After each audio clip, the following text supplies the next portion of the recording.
Estás a punto de escuchar una conversación con Demetrios Trimpopoulos, Chief Design Officer de Hey Banco, donde hablaremos sobre cómo la innovación no empieza con productos nuevos, sino con cambios de comportamiento que generan valor real en los clientes. Introducir novedad significa que al final tengas que dar un valor hacia los clientes. Al momento que nosotros hacemos ejercicios conscientes con los clientes, finalmente el cliente cambia su comportamiento. Que los equipos de diseño en FinTech deben integrar perfiles de humanidades para entender mejor a sus usuarios. Tienen que ser a mejor psicólogos, hemos tenido sociólogos, antropólogos para que nos hagan determinados estudios para poder entender cómo se toman decisiones en diferentes niveles socioculturales. Cómo el éxito de los productos FinTech dependen de iterar obsesivamente su onboarding, equilibrando velocidad, regulación y claridad para el cliente. Uno de los momentos de fricción importantes que existen es cómo otorgas esa apertura conveniente en 5 minutos y lo logras hacer para que al final se cumpla el objetivo de darle al cliente y que el cliente esté consciente de lo que está contratando. Y que para un corporativo, incubar nuevos modelos de negocio dentro de la misma empresa es la mejor forma de adelantarse a competidores que podrían matarlo. La incubación de Hey Banco dentro del laboratorio empezó creándose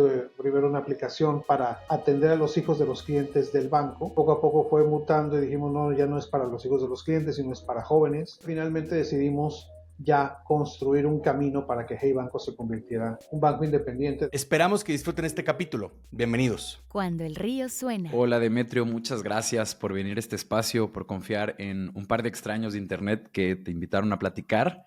Nos encantaría comenzar por preguntarte, haciendo la investigación de esta entrevista, vimos que alguna vez dijiste algo que iba más o menos así.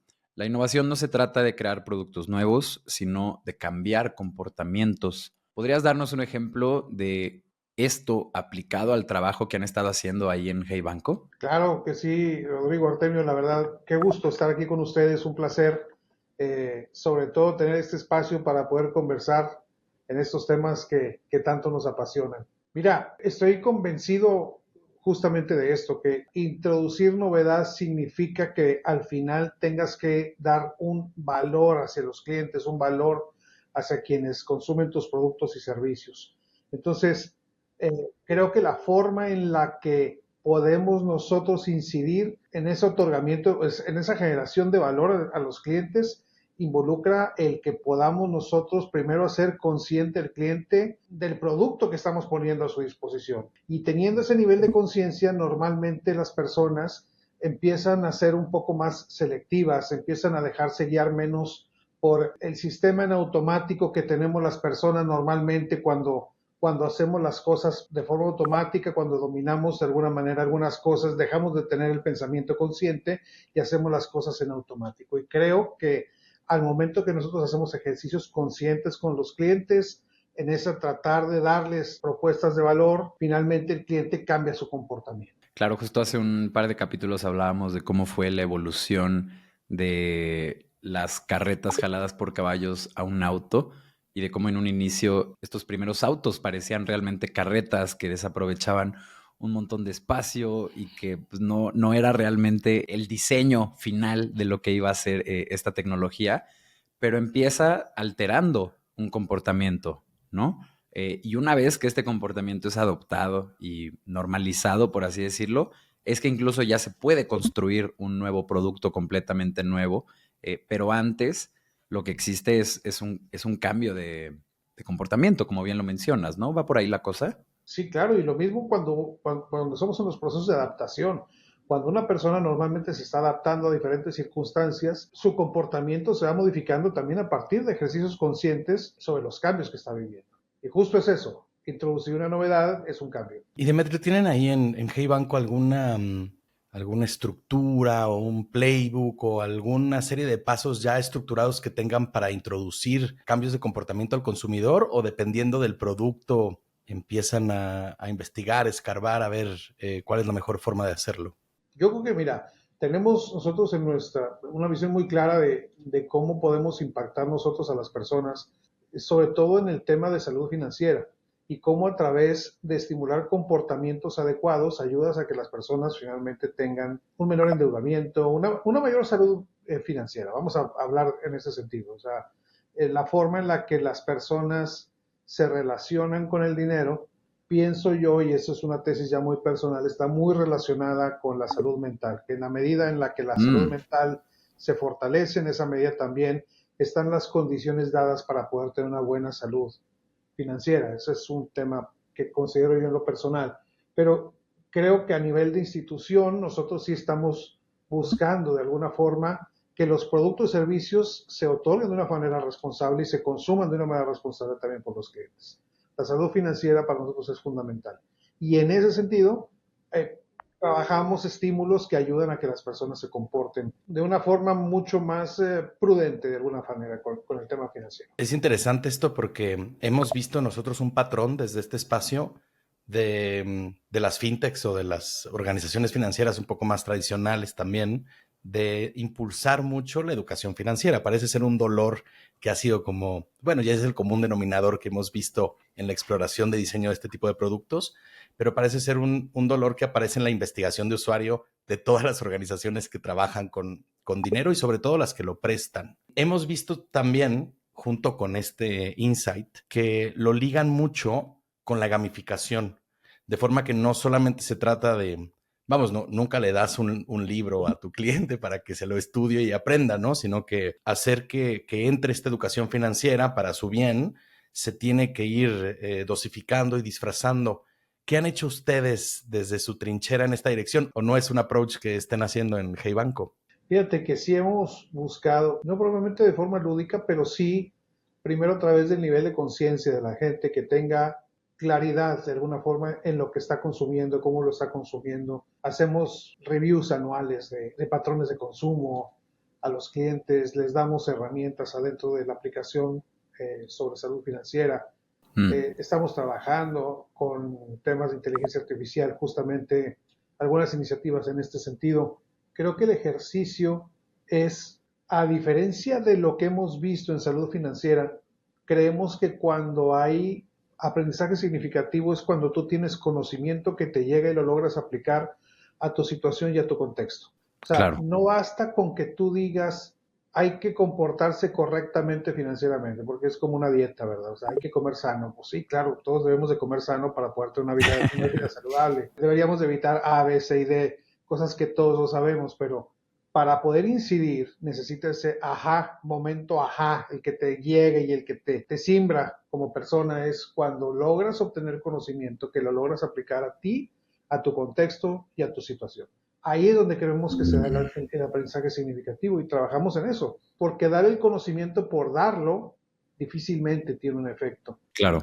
Y creo que es un problema que debe ser abordado también desde diferentes trincheras, no nada más los bancos tenemos que hacerlo, sin duda, pero hay muchas instituciones de alguna manera que están relacionadas. El tema, por ejemplo, de planificación familiar. Planificación familiar, educación sexual. En los 80 y en los 90 tú veías políticas públicas que estaban enfocadas justamente en la explosión demográfica. Y lo que escuchabas en la televisión y en todos los medios y en todos lados decía, la familia pequeña vive mejor. Ujú. Pocos hijos para darles mucho. Son frases que se te quedan grabadas a lo largo de los años y que finalmente había políticas públicas que estaban hablando justo de educación sexual y de planificación familiar para poder reducir la tasa de natalidad que existía en ese momento en el país. 30, 40 años después ya no estamos hablando de eso. Y yo pienso justamente eso, que si empezáramos a hablar desde una perspectiva también de políticas públicas y todos los actores que estamos relacionados con las personas acerca de la educación financiera, en 20 y en 30 años no estaremos hablando de ello. Así tal cual como no Mm, estamos hablando de la planificación familiar, porque existe un nivel de conciencia cada vez más alto de que el tener una salud financiera implica que tengas también una capacidad también de desarrollo humano mayor cada vez más, capacidades, sobre todo también porque lo que nos pasa en México es que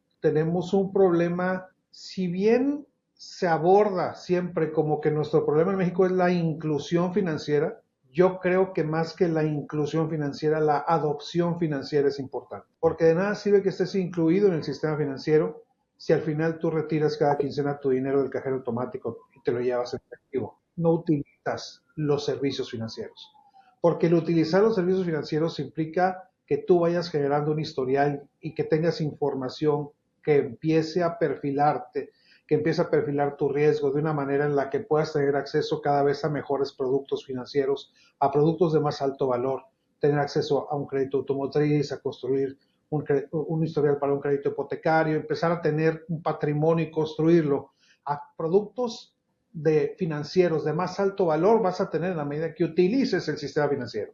Entonces, la adopción del sistema financiero lo que también nos ha hecho falta para poder generar ese desarrollo, ¿verdad? Sí, yo creo que es muy importante esto que mencionas en materia de que no únicamente le toca a las instituciones financieras hacer esta educación o incluso a las educativas, ¿no? Es un tema que se aborda mucho desde la cultura. Justo ahorita estoy en una lectura que parece infinita de un libro de David Deutsch, donde habla justo de cómo la cultura son estos comportamientos que comienzan como una idea que se transmite a lo largo del tiempo, ¿no?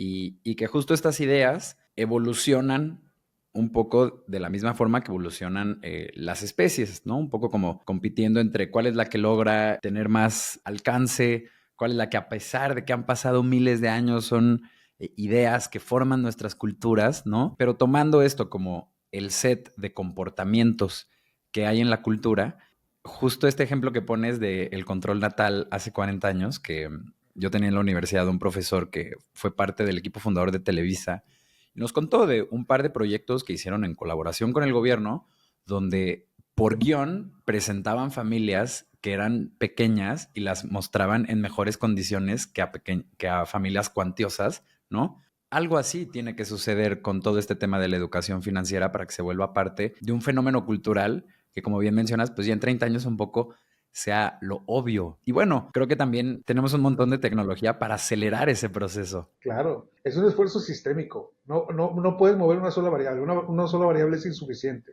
Tiene que ser un sistema que estés moviendo y estimulando para lograr eso. Totalmente lo que comentas. Demetrio, queríamos preguntarte también, tú fuiste miembro fundador de Banregio en el 94. Este es un banco que tiene casi mi edad. Y aquí queríamos preguntarte, hace muchos años de esto, ¿no? Tú llevas 33 años en el sector financiero. Si hicimos bien nosotros las cuentas en la investigación, ¿cómo has visto evolucionar la mentalidad de diseño de producto en la banca mexicana durante este proceso? Porque, pues, digo, yo en mi vida económicamente activa, pues he tenido ahí algunos insights, pero tú, pues, me doblas esta experiencia, ¿no? Seguramente que te enfrentabas al principio con productos mucho, mucho más arcaicos, de los que ahora yo me río diciendo, no, es que esas son las cosas de antes, ¿no? ¿Qué tal has visto tú esta evolución? Sí, fíjate, tienes toda la razón. Creo que los últimos 10 años, voy a partir la historia en los últimos 10 y los previos 20 y A esos tantos. 10, ¿cómo no? En esa historia previa, los previos 20 años, sí te puedo decir que, a ver, a mí me toca llegar a la banca justo cuando se está privatizando. La banca era una banca de gobierno entre el 82 y el 92. Yo entro a la banca en el 92, a un banco que fue el primer banco que se reprivatizó. Entonces, la banca por varios años estuvo muy ocupada tratando de resolver los problemas de ineficiencia y los problemas que tenían de una gestión que no había sido tal vez la más adecuada. Fue un momento un poco de lentitud en el desarrollo de la banca entre el 82 y el 92 siendo una banca estatal. Lo toman y los primeros grupos que compran a los bancos son las casas de bolsa. Entonces su primera preocupación fue el tratar de modernizar los productos que se tenían. Pero en ese momento, hablamos del 93, 94, 95, justo antes de la crisis, más bien antes de diciembre del 94, que fue la crisis del famoso error de diciembre. La banca estaba, como te digo, más preocupada por ver cómo atendía las necesidades tecnológicas de los bancos, estaban demasiado fragmentados. El banco en el que yo trabajé previo a Banregio era un banco que parecía que eran como 9 bancos diferentes. Cada región tenía Su propio una forma de sistema. gestionar distinta y un propio sistema, no había una integración. Entonces estaban más preocupados por eso. Pero llega el error de diciembre del 94, y entonces entramos en la peor crisis económica que ha habido en la historia moderna de México. Y ese momento fue un momento caótico, un momento en el que nace el banco, nace Banregio, y junto con otros bancos que nacen en esa época, y ahí es donde empezamos a tratar de impulsar o de imprimir en el banco algunos elementos que que al día de hoy todavía siguen vigentes. O sea, es un banco, la gestión prudencial, la forma de cómo hacerlo más con lo menos, trabajar un poco el tema de tecnología, haciendo las cosas más adecuadas para el banco, para la etapa que le toca vivir. Pero independientemente de esa etapa, que fue una etapa compleja del 95, 96, lo que pasaba en la banca es que había barreras de entrada muy altas.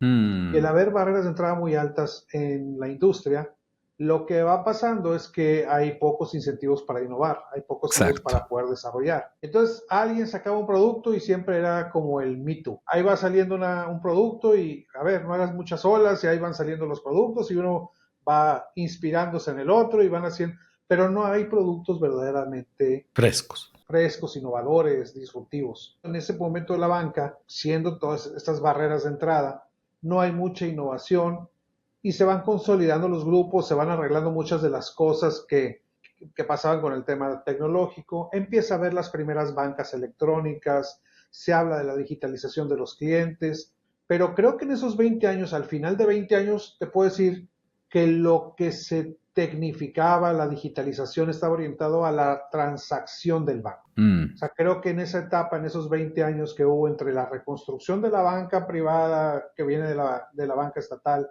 de pasar por la reconstrucción de sistemas, de empezar a ofrecer servicios digitales, lo que llegamos a hacer en esos 20 años es hacer una banca transaccional. ¿Qué hacíamos? Facilitábamos que el cliente hiciera a distancia transacciones que podía hacer en la ventanilla. ¿Cuál es el cambio de paradigma? Y los últimos 10 años. Los últimos 10 años creo que se convierte más bien en los primeros esfuerzos para hacer una banca relacional. Es decir, que es un modelo de banca de relación a distancia. No solamente la transacción, sino también toda la relación que tú tienes con la institución financiera. Y ahí es donde entran fintechs, ahí entran SoftFoams o FIPOS o CAPS, bancos, todos los que están haciendo esfuerzos por construir tecnología financiera, fintech. Que yo no voy a entrar en la discusión de que si las fintech nada más la pueden hacer startups. No, fintech es tecnología financiera, la pueden hacer cualquier institución financiera que esté construyendo tecnología. Luego vemos para qué, ¿verdad? Pero construye tecnología financiera. Ahora bien, esos 10 años son los que creo que han sido mucho más ricos en innovación, ricos en experiencias y en transformar el modelo bancario que los 20 años previos. Yo digo que los últimos 10 han sido como años perro. Cada año vale como 7. Sí se siente así. Y más ahora con todo el tema de AI, o sea, es loco pensar, ¿no? Estamos hablando el día que OpenAI acaba de lanzar ChatGPT 5, o bueno, su Justo modelo hoy. 5, ¿no? Ajá. Digo, esto va a salir 6 semanas después de la fecha de Ajá, lanzamiento. o sea, hace 3 meses las capacidades eran otras, ¿no? Solo se va acelerando este... Gente tiene nivel de PhD. Ajá, exactamente. Tal cual, o sea, y antes no podía ni siquiera contar las R's que había en la palabra strawberry, ¿no? O sea, es como, va a una velocidad muy rápida y creo que es bien importante este punto que mencionas o este insight, Demetrio, de que las industrias que tienen una barrera de entrada muy grande se acomodan y su innovación es muy lenta. Otro ejemplo que yo veo, por ejemplo, es el tema de la exploración espacial, de cómo existe la NASA en los Estados Unidos. No hay per se tantos jugadores privados.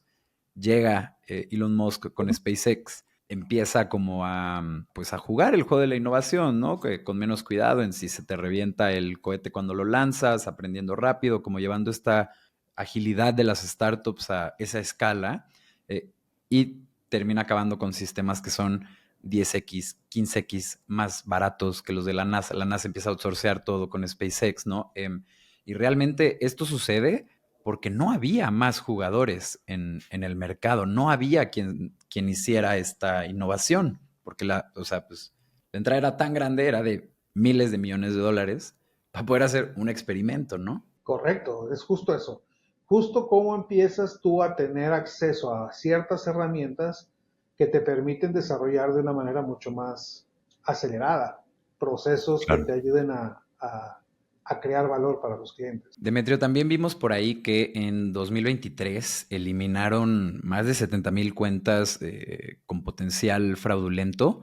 Cuéntanos de esta experiencia, cómo nace este proyecto, cómo lo identifican, cómo llegan a esa cantidad tan grande de cuentas. Sí, hay en el proceso de establecer una relación a distancia. Ahora que hablábamos de cómo la relación la puedes llevar a distancia y evidentemente al migrar hacia un banco digital, pues hay también una categoría nueva que no existía. O sea, no existe la categoría de bancos digitales antes de estos 10 años que yo les acabo de decir. Previo a eso no hay esa categoría. Hubo un intento por ahí de un banco, pero al final siempre apalancado en infraestructuras físicas. Entonces, no hay un manual que diga, a ver, cómo hacer un banco digital. Y eso, la verdad, lo vas aprendiendo sobre la marcha, porque no hay esa experiencia previa. Oye, ¿cómo funciona el tema de dar a conocer, de amplificar los mensajes, las redes sociales, la gestión de las redes sociales, los productos, la comunicación?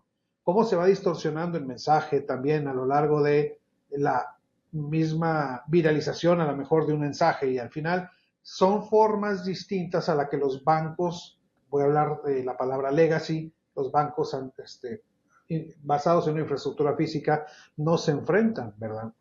Porque al final las sucursales y los contactos y los ejecutivos son un amortiguador, aquí no existe. Entonces es aprender en esa categoría nueva cómo gestionar la presencia a lo mejor de forma digital, pero luego también empiezas a ver la forma en la que existen personas que están buscando hacer mal uso de los servicios financieros.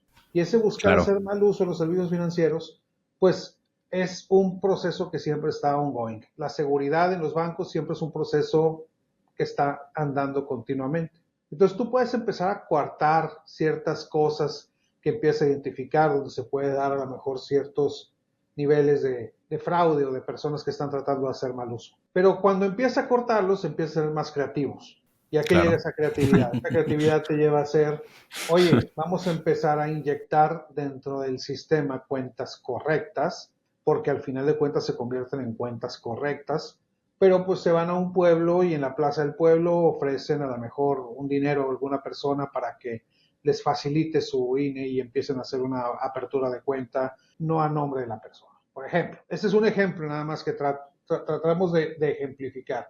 Y entonces empiezan a hacer cuentas que tienen ese comportamiento correcto, que son aperturadas con datos legítimos, pero que no son necesariamente aperturadas por las personas que están detrás de la identidad. Entonces, a través de diferentes algoritmos, nosotros detectamos ese tipo de cuentas y empezamos a ejecutar acciones también para poder separar o detener ese tipo de cuentas. Y eso es a lo que se refiere. O sea, la detección oportuna de empresas para nosotros es muy importante. Al final, es eso. O sea, los bancos al final somos entidades de confianza y tenemos que estar seguros de que las personas que están detrás de los objetivos son las personas que dicen ser. Y ahí buscamos siempre herramientas, o sea, buscamos obtener herramientas que nos permitan identificar algo que en los bancos anteriores que tenían infraestructura física no se preocupaban porque siempre había una persona que daba fe de quién era el que estaba abriendo la cuenta bancaria. Claro, ¿no? Qué importante esto. Me llevaste a una conversación también de este espacio que tuvimos hace unos días con Guillermo Rauch, el fundador de Vercel, y nos contaba, un buen programador o un gran skill que puede adoptar un programador es genuinamente siempre preguntarse qué es todo lo que puede salir mal y cómo los usuarios van a abusar de este sistema que estoy construyendo, porque sin duda van a pasar cosas, ¿no? Él nos daba un ejemplo que nos dio mucha risa, que es, bueno, ¿qué pasa si en un campo de primer nombre te pegan la Constitución entera de México, ¿no? Y tú no tienes nada que limite esos caracteres, pues capaz que la cosa se manda y te tira el servidor por una nimiedad que cuándo ibas a pensar que te iban a pegar toda la Constitución ahí en el nombre, ¿no? Y eso escala a todas las cosas que involucran estos servicios digitales y a problemas mucho más delicados, como es el manejo de los fondos y el dinero de las personas. Correcto. Y es un trabajo que siempre es inacabado. Continuamente tienes que... A ver, estás jugando en una liga de bancos digitales. En esa liga de bancos digitales hay otro tipo de características distintas del mercado.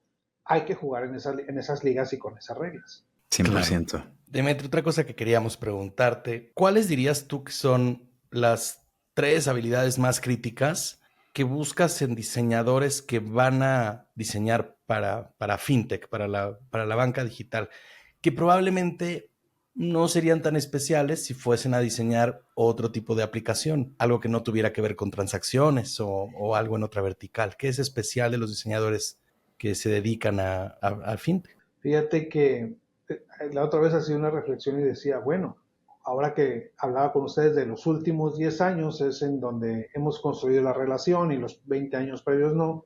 Bueno, Amazon sí tiene 30 años. Claro. Amazon sí tiene 30 años de haber empezado a transformar el modelo de retail. Y en esos 30 años nos lleva 20 años más de iteraciones que ha logrado hacer para poder establecer una relación a distancia. El problema es que en esos 20 años, pues sí ha hecho muchas cosas, cosas muy relevantes. Hoy domina el mercado en Estados Unidos y bueno, en México junto con Mercado Libre. Pero al final es eso, o sea, ha logrado tener 30 años de iteraciones para poder llegar a perfeccionar el modelo de retail y ser el jugador más relevante. Nosotros tenemos 10 años, entonces la banca tiene 20 años menos iteraciones que Amazon. Pero en estos 10 años, al final, a diferencia del retail, nosotros manejamos pues el patrimonio de nuestros clientes. Y el patrimonio normalmente está asociado a un tema de seguridad personal, Ujú.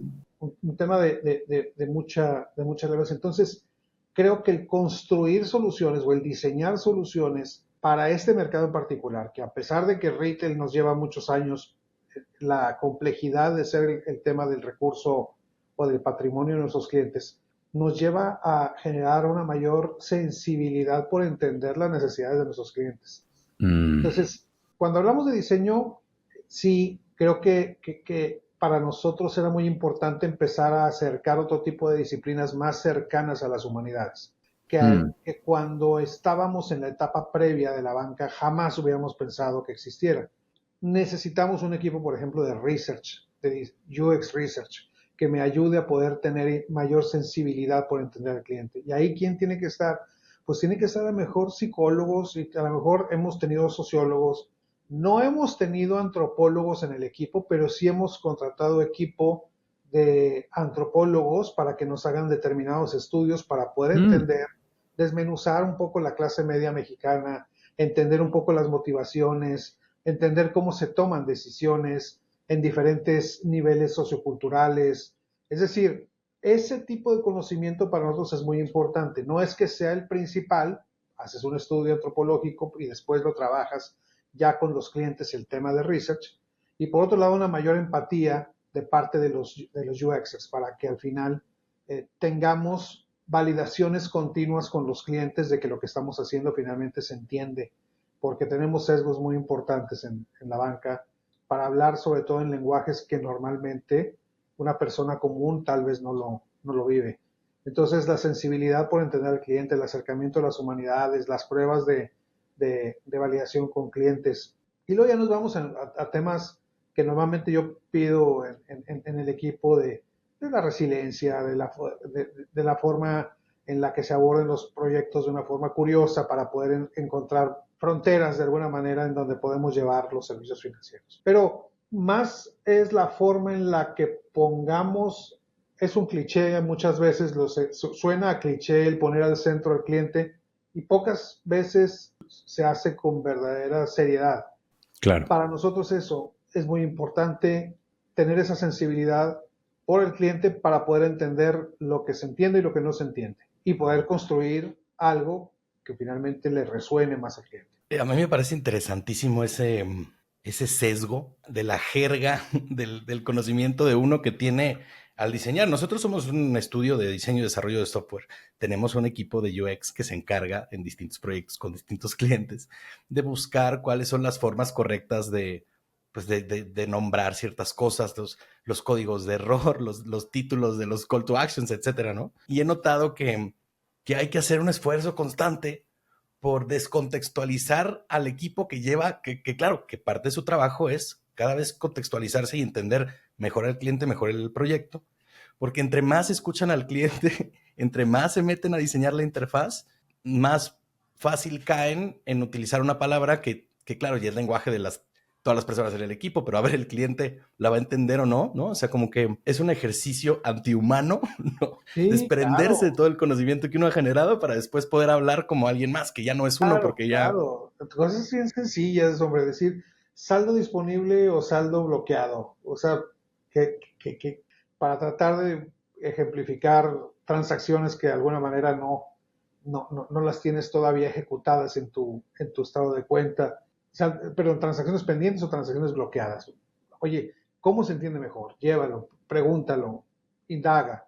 Al final es eso, es un ejercicio también de mucha cercanía o de mucha validación continua con clientes. Claro, es un proceso de buscar el feedback adecuado lo más rápido posible, ¿no?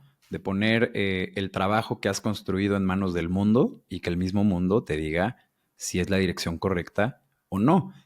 Y muchas veces los procesos más innovadores son los que logran acortar ese loop de feedback lo más rápido posible, ¿no? Yo pienso hoy hablando de loops de feedback, en todo el feedback instantáneo que tienen los LLMs mediante los chatbots, ¿no? Inmediatamente cuando te dan un resultado que no es, tú le dices, hey, no era por ahí, y eso queda registrado, ¿no? No, yo estaba buscando algo más así. Eso es feedback inmediato para poder llegar a la solución que sí está buscando la persona, ¿no? Y cuando uno tiene el rol de diseñador o desarrollador de interfaces, lo más lógico es, como tú lo dices, Demetrio, estar pegado al usuario y ver cómo le pica, cómo lo usa, cómo habla de él y acortar este loop de feedback con la gente que va a terminar utilizando estos servicios. Y algo muy importante que tú comentas es, todo ese aprendizaje debe ser desarrollado por el equipo. O sea, Claro, no se puede delegar. Es algo que no lo puedes delegar a que un tercero te lo haga. Lo tienes que aprender y lo tiene que aprender el equipo. El equipo es el que tiene que estar consciente justo de estos aprendizajes. Más en este mundo en el que tenemos una herramienta 100% digital que no tiene los amortiguadores de un banco que tiene sucursales, ¿verdad? No existen los claro, amortiguadores. La claro, te caes y relación estás final, así es, fuera, ¿no? correcto. Qué fuerte. Cuéntanos, por favor, Demetrio, de qué están haciendo ahí en Banregio Labs, de qué se trata este laboratorio de innovación y qué resultados ha generado para la compañía tener una de estas iniciativas, porque no cualquier ni negocio ni corporativo se avienta a tener un lugar de experimentación de innovación. Sí, fíjate, eso hace 10 años. 2014 fue cuando iniciamos el laboratorio. Justo en Wow. octubre, vamos para 11 años. El laboratorio tuvo una vida y creo que esa vida, hubo varios proyectos que al final de cuentas dieron resultados importantes hacia el banco. Uno de ellos, y tal vez el más evidente, es Hey Banco, que al final de la incubación de Hey Banco dentro del laboratorio empezó creándose primero una aplicación para atender a los hijos de los clientes del banco. Hmm. Poco a poco fue mutando y dijimos, no, ya no es para los hijos de los clientes, sino es para jóvenes. Y entonces en jóvenes creamos una marca que tuviera cierta distancia del banco. Y luego dijimos, no, no es para jóvenes, sino para personas que estén siendo atendidas en los pisos de las sucursales bancarias. ¿Qué significa los pisos de las sucursales bancarias? Teníamos o tenemos una tesis de que normalmente tú piensas que tu banco es bueno o es malo dependiendo del ejecutivo que te atiende. Si tú Mm. tienes un buen ejecutivo, el banco es muy bueno. Si tú tienes un mal ejecutivo, el banco es muy malo. Pero el que la sufre verdaderamente es el que no tiene padrino dentro del banco, el que no tiene ejecutivo. Ese es el del piso, el que llega, el solovino, Mm. que llega a la sucursal y contrata una cuenta y está ahí, no tiene asignado a nadie. Y los bancos finalmente somos pues máquinas imperfectas y pasan cosas. Y Claro. cuando pasa algo no tienen o sea, no tienen una forma de cómo, o sea, la sufre esa persona que no tiene ese ejecutivo adentro. Ahí es donde creo soluciones como la nuestra, como la de Hey Banco, son importantes para poder tener esa relación a distancia y tener los procesos preparados para atenderse a distancia, para que se pueda autoatender, o sea, para que pueda ejecutar un modelo de banca más conveniente. Y dijimos, no, entonces es un banco para todas aquellas personas que están siendo atendidas en los pisos de las sucursales bancarias de todos los bancos en México. Y ahí es donde finalmente decidimos ya construir un camino para que Hey Banco se convirtiera en banco. Qué joya. Nuestro director general se convirtió en el director también de Hey Banco y ahí con el impulso finalmente de él se genera este camino para poder llevar a Hey como banco, un banco independiente de banco regional y que de alguna forma también operara con la gama de productos y servicios que ya hemos construido. Hoy somos el banco más importante en número de clientes, el neobanco más importante en número de clientes. No hay otro banco todavía que tenga banco digital que tenga la cantidad de clientes que tenemos nosotros. Tenemos nosotros ahorita una banca multiproducto y multisegmento. Abarcamos todas las necesidades que pueda tener una persona y los negocios también, negocios de tamaño pyme. Y ahí es donde creemos nosotros que construimos y nace de ese laboratorio. El laboratorio lo dejamos de lado hace ya algunos años, donde ya enfocamos nosotros los esfuerzos del laboratorio más bien estuvieron dentro de Hey para que esos aprendizajes que habíamos tenido los tuviéramos como parte de nuestro core. ¿Cuánto tiempo estuvo cocinándose Hey? No, Hey tiene 7 años. 7 años ya con marca Hey. Empezó hace 2 años 2 años antes empezó siendo una aplicación. En el laboratorio empezamos, de verdad que es un proceso muy interesante de crecimiento orgánico porque nuestra primera versión de Banregio Sync, que es la aplicación anterior a Hey Banco, era una aplicación donde dijimos, a ver, ¿qué elementos tenemos en la legislación, en la regulación con los cuales podemos crear una relación a distancia? Oye, pues tenemos cuentas de expediente simplificado, cuentas de nivel 1, 2, 3 y 4, cada una con sus diferentes requisitos. Tenemos una aplicación que es pago móvil, que puedes transmitir recursos a partir de fondos, a partir de una cantidad.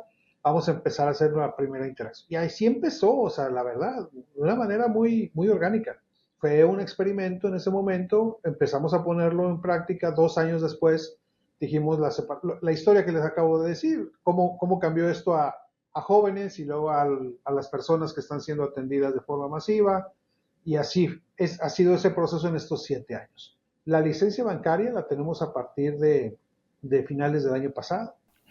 Y estamos nada más en el proceso de la decisión de la separación de los clientes de Banregio a Hey ya para operar como banco independiente. Yo creo que si tu laboratorio de innovación termina incubando una versión más digital, más ágil, con más una lógica de diseño que lo que tiene la empresa madre, por así decirlo, que tiene el laboratorio de innovación, es el tipo de resultados que buscas de este tipo de iniciativas, ¿no? Muchas veces aquí en el estudio sonará raro para algunos, para otros que tienen un poco más de callo, no, pero me gusta mucho imaginar como cuál es el competidor que nos va a matar, ¿no? Y cómo me puedo transformar yo en ese mismo competidor, ¿no? O sea, cuál es la forma de shipear más rápido, cuál es la forma de estar más pegado a un usuario, de conseguir feedback de una manera más eficiente, porque quien lo haga mejor que nosotros, pues va a llegar a comerse lo que nosotros tenemos que ofrecer al mundo, ¿no? Entonces, me parece increíble que un banco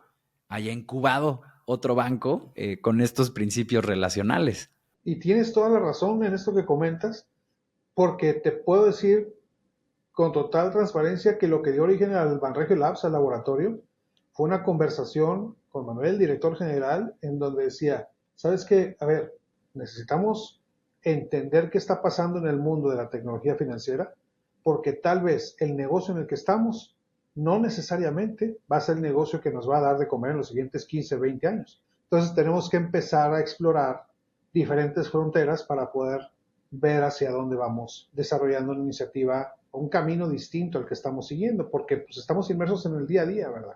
Entonces, eso al final del tiempo, bueno, Banregio es un banco muy sólido, sigue y seguirá, o sea, es un banco muy sólido, pero también dio origen a una historia nueva, que es la historia de este banco digital, que, insisto, se ha dado de una manera muy orgánica. A ver, hemos hablado bastante, Demetrio, de avances tecnológicos a lo largo de estos últimos 30 años, y el que toca ahorita ver para dónde va la exploración es la inteligencia artificial, que incluso nosotros, siguiendo esta línea de que nos tenemos que convertir en quien nos va a matar en unos años.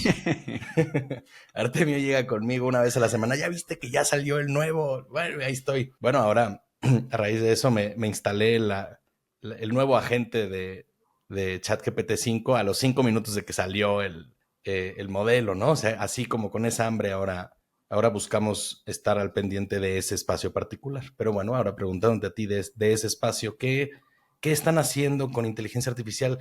¿Dónde están metiendo las manos? ¿Cómo ya impactó su flujo de trabajo y cómo prevén que lo va a impactar en los próximos meses? Fíjate que es algo que ustedes perfectamente lo saben, que es algo que hace pocos años no estábamos hablando absolutamente nada de inteligencia artificial. Nada de esto. Y ahora no nos callamos.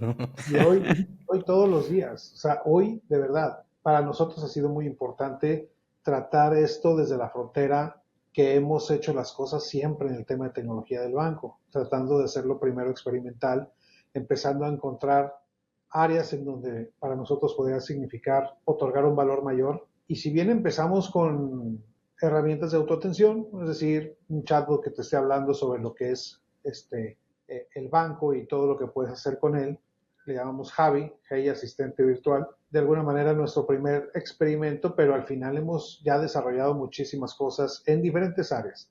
Por una parte, herramientas que nos ayudan a ser más eficientes en la parte del onboarding del cliente, cómo verificas de alguna manera actas de nacimiento para cuentas de menores, actas constitutivas, poderes, dictámenes.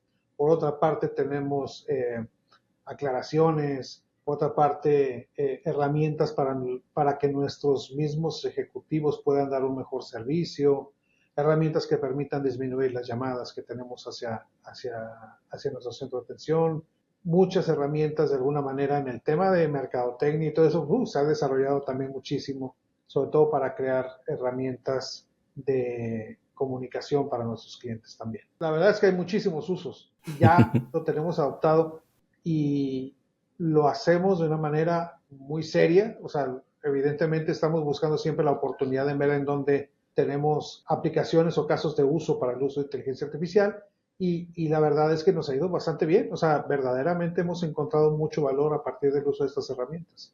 Pero ya tenemos algún tiempo en los que continuamente estamos experimentando con esto.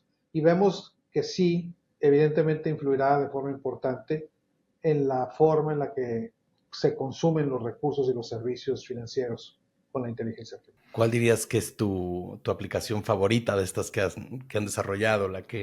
No necesariamente la que tiene el mayor impacto, sino la que tú ves funcionar y dices, bien hecho ahí. Puedo tener varias. Creo que lo que hemos hecho en la eficiencia del onboarding del cliente, ahí creo que bastante significativo para nosotros, cómo lo hemos logrado. Porque sí, involucra el onboarding de un cliente, sobre todo clientes tan diversos que hay entre personas y negocios, ahí creo que nos ha ayudado bastante.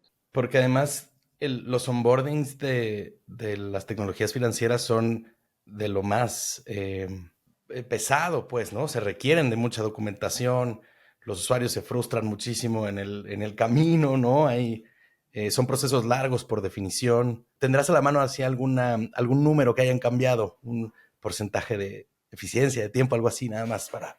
Yo te puedo hablar de que sí hemos logrado eficiencias de mayor al 30%. Eso es un golpazo. De verdad, muchísimo. Y bueno, Demetrio, justo en esta materia de ser más productivos, de reducir tiempos o de sencillamente acercar mejores servicios a las personas, justo ustedes son un banco que toma 5 minutos abrir una cuenta con ustedes de manera digital. Cuéntanos, por favor, cuáles son los 3 momentos de fricción más grandes que tuvieron que resolver para que esto fuera una realidad, porque pues era un proceso burocrático bastante largo uno de estos y ahora cada vez se acorta más, ¿no? Justo el hecho de ser un banco digital, una relación a distancia, una relación que involucra el atender a clientes de diferentes segmentos socioculturales también, evidentemente representa un reto y además en personas y negocios. A ver, la relación con un banco tiene ciertos requisitos que son regulatorios y que buscan el entendimiento del cliente y está bien. O sea, está bien que el cliente esté consciente de lo que está contratando. ¿Cuál es el problema? Que a veces el cliente no quiere estar consciente y está buscando el next, next, next, next, next y tienes que tú en ciertos momentos darle esas pausas para que finalmente se detenga y finalmente haga un ejercicio consciente, ¿verdad? La forma en la que se consumen servicios digitales hoy en diferentes plataformas o en diferentes industrias es muy diferente con una relación bancaria. Entonces, creo que uno de los momentos de fricción importantes que existen es cómo otorgas esa apertura conveniente en 5 minutos, si lo logras hacer, de una manera muy creativa para que al final se cumpla el objetivo de darle al cliente y que el cliente esté consciente de lo que está contratando con lo que implica, ¿verdad? El dar un servicio financiero. Entonces, creo que ese es uno de los momentos importantes. Nosotros en el onboarding hemos hecho una cantidad de iteraciones que no te puedo decir la cantidad tan impresionante de releases que hemos hecho de nuestra aplicación de abordaje del cliente para diferentes productos, cómo la hemos modificado en el tiempo. En web, en nativo, preguntando, no preguntando, haciendo diferentes formas de cómo se pregunta, tratando de simplificarlo, luego agregando lo que te pide la parte regulatoria. Es un proceso muy complejo que verdaderamente ha sido de mucho aprendizaje. Y creo que esa es la fricción más importante, justo ha sido esa, encontrar el balance entre el servicio, el hacerlo rápido, el hacerlo ágil, cumplir con la regulación, pero a la vez que el cliente sepa lo que está contratando. Todo eso al final ha jugado para poder hacer muchas iteraciones del onboarding que al final pues ya nos ha dado la madurez, sobre todo de haber aprendido mucho en este proceso, ¿verdad? Y ya tener una experiencia importante en el onboarding de productos financieros. Sí, sin duda, esta parte del onboarding nos queda claro que es una fundamental para las fintechs. Justo en algún momento, en aras de ver cómo podíamos colaborar con toda la comunidad de este podcast, mandamos un correo a todos los invitados que habían venido ofreciéndoles una inspección de UX en cualquiera de sus flujos. Para nuestra sorpresa, todas las fintechs nos pidieron revisar su proceso de onboarding. Que justo como estaban pidiendo los documentos, si era muy largo, si se entendía, si no se entendía, si lo partían en chunks, si primero te pedía algo, luego te pedía otras cosas, ¿no? Pero es ese momento, yo creo, o ese flujo de los más importantes, porque una vez que cruzas ese threshold, pues ya estás del otro lado, ¿no? Ya formas parte del banco, ya tienes una cuenta, ya estás bancarizado si no lo estabas, y comienza un camino en el que ya se te puede aportar un montón de valor, pero es una de las fricciones más grandes. Aquí el tema es que si hay algo que no sale bien o si hay algo que no se entiende, el cliente se asusta y se va, y para que vuelva otra vez y que inicie y que continúe es un reto muy, muy, muy importante.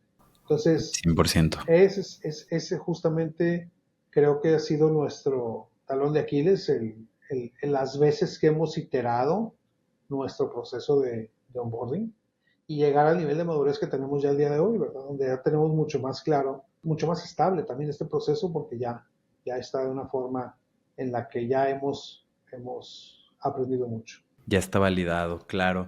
Demetrio, esta ha sido una gran conversación, te agradecemos un montón el haber abierto las cortinas de qué es todo lo que está pasando ahí en Hey Banco y cuáles son todas las lecciones que te has llevado en estos años de experiencia profesional. Y también queremos agradecerle a toda la gente que llegó hasta este punto de la conversación. Y antes de dejarlos ir, pedirles dos cosas. La primera de ellas es que nos importa un montón su opinión, así que si nos están viendo en YouTube, por favor, de verdad, déjenos un comentario con feedback respecto a qué temas les gustaría que habláramos, a qué tipo de invitados les gustaría que tuviéramos, qué tipo de preguntas les gustaría que hiciéramos o qué problemas tienen para ver cómo podemos echarles la mano desde esta trinchera. Y por otro lado, si conocen a cualquier fundador, operador o inversionista de una empresa tecnológica o que tiene un hub de innovación o que sencillamente está construyendo algo emocionante, por favor compartan este espacio con esa persona, ya que los estamos buscando a todos. Gracias, Ro, por un capítulo más codo a codo. Y Demetrio, nuevamente, muchas gracias. Excelente conversación. Esperamos que vuelvas para un segundo round en el futuro.